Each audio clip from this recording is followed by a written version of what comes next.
மனிதரால் பிறப்பவர் மனித இயல்பை உடையவர்.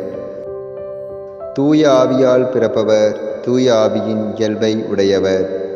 தூய யோவான் எழுதிய பரிசுத்த நற்செய்தி 3வது அதிகாரம் 6வது இறைத்திருவசனம்.